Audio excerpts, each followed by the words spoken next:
आशा नहीं पूरे विश्वास और भरोसा है आप सभी पर। ठीक है होंगे भाई लोग, आप लोग, है ना। आज अपना लोग चर्चा कर लेते हैं 5S के बारे में। क्यों हम इसको ज़रूरी समझे चर्चा करना, क्योंकि आज हम निम्मी पे कुछ टेस्ट देख रहे थे, टेस्ट का क्वेश्चन देख रहे थे। उसमें 5S से रिलेटेड 2-3 गो हमको क्वेश्चन मिल गया। हमको लगा बच्चे लोग को हमको बताना बहुत ज़रूरी है ना, वरना कंफ्यूज कर जाएंगे। ये 5S होता क्या है, कहाँ से है, सिलेबस में कहाँ था, पता नहीं, है ना। इसीलिए हम चर्चा करने के लिए आए हैं आप लोगों के पास। देखिए इसमें भी कोई दम वम है नहीं। आपको जब हम बता देंगे ना ये 5S के बारे में, आपको लगने लगेगा अरे यार ये तो हम पहले से जान ही रहे थे, है ना, कंफ्यूज थे, भूल गए थे। इसलिए उस चीज़ को, उस कन्फ्यूजन को हम दूर कर देते हैं आप लोगों का। आज इससे भी आपका सवाल नहीं छूटने जा रहा है। अब मार दीजिएगा 100 में 100 आप लोग। बहुत बच्चों का आया भी है 100 में 100, आप पता करिएगा और आपका भी आएगा। तो चलिए, ये 5S जो होता है ना भाई साहब, ये वर्कशॉप जहाँ आप काम करते हैं, किसी कंपनी में करते हैं, फैक्ट्री में करते हैं, या फिर पढ़ाई करते हैं कॉलेज में, है ना, तो उस वर्कशॉप को व्यवस्थित ढंग से, है ना, रखने का किस प्रकार से वहाँ विधि व्यवस्था होना चाहिए, कैसे काम करना चाहिए, किस टूल्स को कहाँ रखना चाहिए, कैसे रखना चाहिए, कैसे उपयोग करना चाहिए, है ना, कैसे को अच्छे ढंग से प्रशिक्षण होना चाहिए, स्वच्छता पे कितना ध्यान देना चाहिए, ये 5 गो एस जो है ना उसी का मतलब को समझाता है। तो सबसे पहला एस जो है आपका शॉर्ट, है ना, दूसरा है set in order, sign, standard, तीसरा है सस्टेंस, पाँचवा, है ना। ये 5 गो एस का मीनिंग तो आप लोग जानिए रहे हैं, सबका अलग अलग है। वही मीनिंग को डिफाइन कर दिया गया है। सुन लीजिए, समझ जाइए, कोई दम वम है नहीं, सब बकवास है, लेकिन उपयोगी ज़रूर है। ऐसा नहीं बोल रहे हैं बकवास हमारा, ये मत समझ जाइएगा कि नहीं अब पढ़ रहे हैं उसका उपयोग या नहीं करिएगा। ये कहने का मतलब ये है हमारा, हल्के में लेकर के ख़त्म कर दीजिए इस चैप्टर को और समझ जाइए। 5S जो है ना भाई लोग, जापानी शब्दों का एक समूह है जहाँ से ये 5S को लिया गया है ना। ये पांचों का मीनिंग अलग अलग है। हम सीधे मुद्दा पे जाते हैं, है ना। अब आइए, सबसे पहले ये सॉर्टिंग, है ना, शॉर्ट से सॉर्टिंग। सॉर्टिंग का अर्थ होता है ना छांटना। वर्कशॉप में कितना आपके पास टूल्स है, मशीन्स है ना, बहुत प्रकार का वर्कशॉप में आपका मशीन रहता है।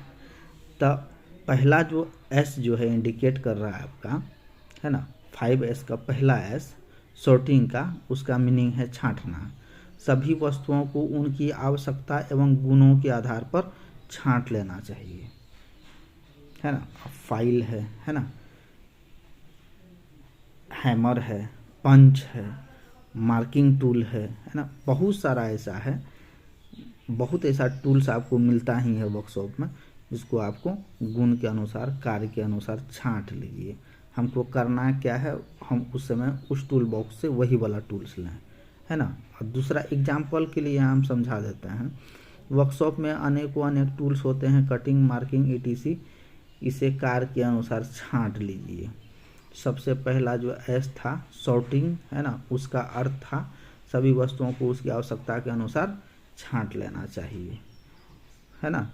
अब ये क्वेश्चन बन सकता है यहाँ पे, सभी वस्तुओं की आवश्यकता के अनुसार छांटने की प्रक्रिया, है ना, 5S का कौन सा एस है। तो पहला वाला रहेगा तो मार दीजिएगा ना, सॉर्टिंग रहेगा तो सॉर्टिंग मार दीजिएगा, ठीक है। और दूसरी बात पे आते हैं, सॉर्टिंग निम्न प्रकार से की जा सकती है। ये सॉर्टिंग प्रक्रिया है ना, ये इतना प्रकार है, इस प्रकार से आप कर सकते हैं। ऐसे वस्तु जिसकी हमें आवश्यकता नहीं है उसको हटा दीजिए ना भाई, सॉर्ट कर दीजिए।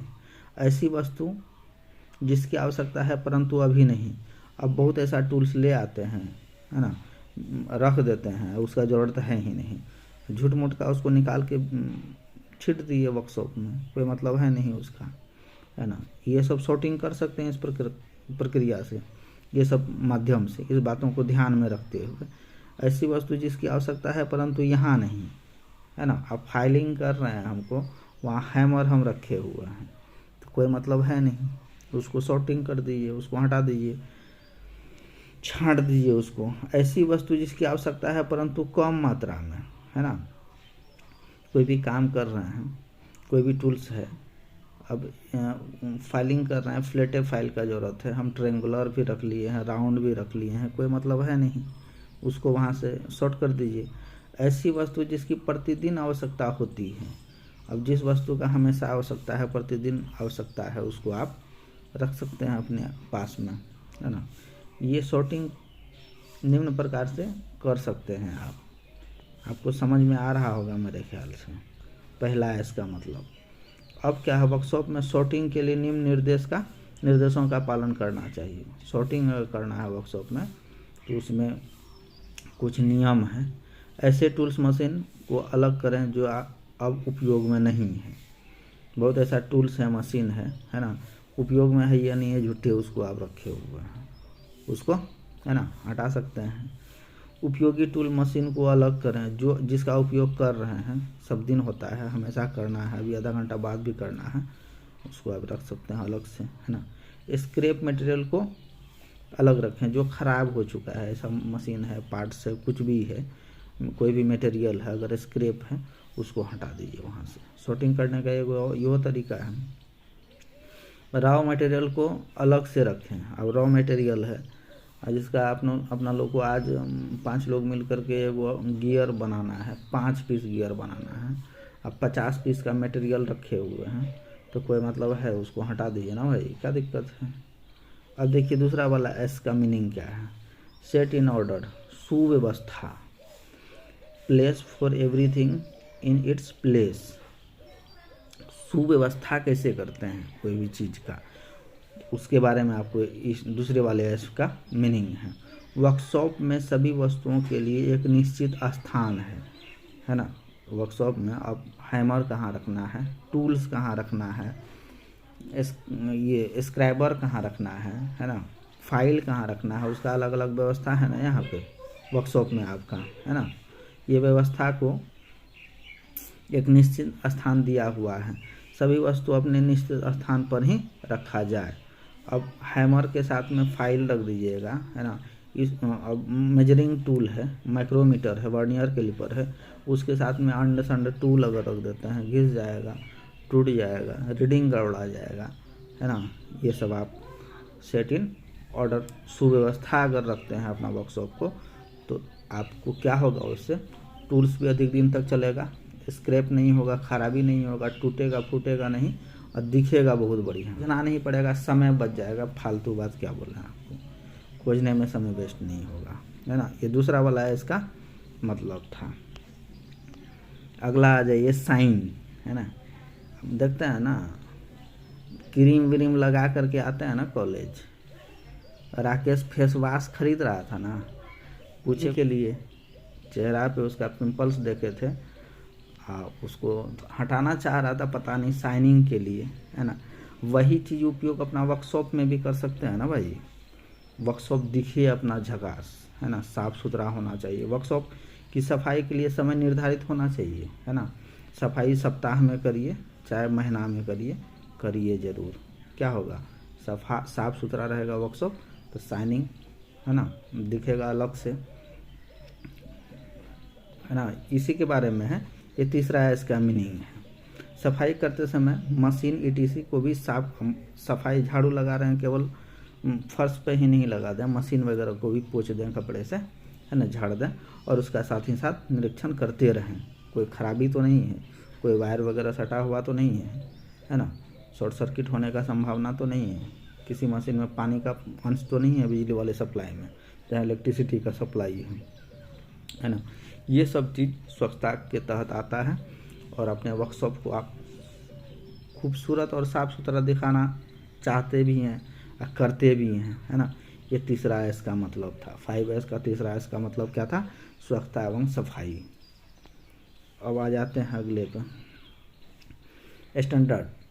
ये देखिए मानकीकरण, मानक, है ना, कोई नियम कानून है ना भैया, आप मानकीकरण करते हैं ना, ग्रेडिंग करते हैं ना कि भैया 5 गो वर्कशॉप है, जो सबसे अधिक साफ़ सुथरा है ना, उसको ग्रेड, सुव्यवस्था है, टूल्स वगैरह सही जगह रखा हुआ है ना, और क्लास होता है रेगुलर, आप करते हैं ना कि ये 1 नंबर वर्कशॉप है, ग्रेडिंग करते हैं ना, मानकीकरण करते हैं ना। अब उसी पे अपना लोग ये चौथा वाला जो एस जो है वो उसका मतलब है शॉर्ट सेट ऑर्डर एवं साइन के लिए एक स्टैंडर्ड निर्धारित है ना। सुव्यवस्था अगर है कहीं पे और साइनिंग है, साफ़ सुथरा है, उस साफ़ सुथरा रखने के लिए है ना, और सुव्यवस्था के लिए एक वो स्टैंडर्ड फिक्स है, निर्धारित है, हर कंपनी में होता है ना। निर्धारित स्टैंडर्ड के अनुसार कार्य करें एवं दूसरों को भी प्रेरित करें। जो स्टैंडर्ड है, मानक है उसका, वर्कशॉप का, वो रखता है ना भाई सब कंपनी का कि साफ़ सुथरा रहना, ये टूल्स यहाँ रखना चाहिए, ये नियम है, ये आपको पालन करना ही है ना। उसी के अनुसार आप हमेशा काम को करिए और साथ ही साथ दूसरे को प्रेरित भी करिए कि भैया ऐसा होना चाहिए, हमारे वर्कशॉप में तो ऐसा है, आप भी करिए, है ना। ये चौथा एस अपना लोगों को बताता है। अब देख लीजिए सस्टेंस, अनुशासन, है ना। ये 5वां एस जो है, 5S का 5वां एस जो है उसका मतलब है अनुशासन। सबसे इम्पोर्टेंट बात है ये, है कि नहीं। जो स्टैंडर्ड आपने प्राप्त किया है उसे बनाए रखें हैं। जो आपको स्टैंडर्ड दिया गया है, जो मानक दिया गया है, साफ़ सुथरा रहना चाहिए वर्कशॉप, क्लास होना चाहिए रेगुलर, है ना, वर्कशॉप में काम होना चाहिए रेगुलर, टूल्स को सही जगह पे रखिए, है ना। जो नियम बना हुआ है, जो स्टैंडर्ड बना हुआ है, उसको पालन आपको करना ही चाहिए, करना ही पड़ता है सभी को, करते भी हैं लोग। ये 5वां एस के तहत, अनुशासन के तहत ये सारी बातों को रखा गया है। ठीक है। कार्य को प्रतिदिन मॉनिटरिंग हो, कार्य का जो है सब दिन मॉनिटरिंग हो, देखभाल हो। काम अगर वर्कशॉप में कोई भी कर रहे हैं उसका मॉनिटरिंग रेगुलर ढंग से होना चाहिए, प्रतिदिन होना चाहिए कि काम सही ढंग से हो रहा है, वर्कशॉप साफ़ सुथरा है, टूल्स वगैरह सही ढंग से सही जगह रखा हुआ है कि नहीं। ये सब ये जो है आपका सस्टेंस अनुशासन के तहत 5S के तहत कार्य करता है, आता है, करते भी हैं लोग। प्रत्येक व्यक्ति के लिए कार्य एवं स्थान बांट दिए जाएं। कौन कौन सा कार्य करेगा, सफाई का कार्य कौन करेगा, है ना, पढ़ाई का कार्य कौन करेगा, मॉनिटरिंग का कार्य कौन करेगा, है ना, टूल्स रख रखाव का कार्य कौन करेगा, है ना। ये सभी कार्य को बांट देना चाहिए। अब बांटा गया है वो 5S के 5वां एस के तहत। ठीक है भाई लोग। अब आ जाइए अगले में। अब आते हैं लाभ के बारे में। अगर वर्कशॉप में 5S लागू करने के फ़ायदे हैं, ये अगर आपका लागू है, लागू रहता ही है और आप मानते भी हैं, पता है सभी को, फिर भी, है ना, एक बात जान जाइए, लाभ आपको किस प्रकार से मिलने वाला है, क्या मिलता है। सबसे पहली बात, कोई वस्तु अगर जहाँ वर्कशॉप में सही ढंग से रखे हैं, है ना, टूल बॉक्स में रखे हैं, इस यहाँ पर हमारा स्पैनर है, यहाँ पे हमारा स्क्रू ड्राइवर है, या हमारा फाइल है, या हमारा जो भी सामान है सही ढंग से रखा हुआ हमको पता है, तो हमको खोजने में आसान होगा, है ना, काम करने में आसान होगा, समय का बचत होगा ना। दूसरी बात ये है, जगह का सही उपयोग होगा। अब वर्कशॉप में कहीं कुछ रख दिए, कहीं कुछ रख दिए, कहीं कुछ रख दिए, पूरे भीड़ लगा दिए, काम धाम होना है नहीं, कचरा दिखेगा वो। अगर आप 5S का पालन करते हैं, है ना, अगर इसको लागू करते हैं सही ढंग से, तो ये आपको फ़ायदा इस प्रकार मिलेगा, है ना। सभी वस्तु नियत स्थान पर होती है। अब मशीन्स वाला रूम है ना हमारा, इंजन वाला कोई रूम है तो इंजन वाला रूम में है ना, वो वस्तु का स्थान है, कोई भी रिंच का स्थान है, स्पेनर का स्थान है, स्क्रू ड्राइवर का स्थान है, हमको खोजने में आसान होता है, हम जाते हैं आराम से मिल जाता है। टूल्स मशीन्स की इंस्पेक्शन से उसमें बड़ी खराबी नहीं आती है। 5S का पालन जब करिएगा, सारा नियम को मानिएगा, तो आपका जांच होते रहेगा ना टूल्स वगैरह का। जो ख़राब हो गया तो उसको आप चेंज कर सकते हैं, चेंज कर दीजिएगा तो किसी प्रकार का दुर्घटना नहीं होगा। मशीन में कोई पार्ट्स घिस गया है, ख़राब हो गया है, इंजन ऑयल नहीं है, किसी भी प्रकार का जांच अगर होते रहता है, मॉनिटरिंग अगर होते रहता है, तो क्या होता है, किसी प्रकार का बड़ा दुर्घटना नहीं हो पाता है, उससे बचा जा सकता है। ये सभी 5S के है ना तहत कुछ बात था, नहीं फालतू बात था, समझ गया। एक बार देख लीजिएगा सभी भाई लोग, और क्वेश्चन आपका नहीं छूटेगा।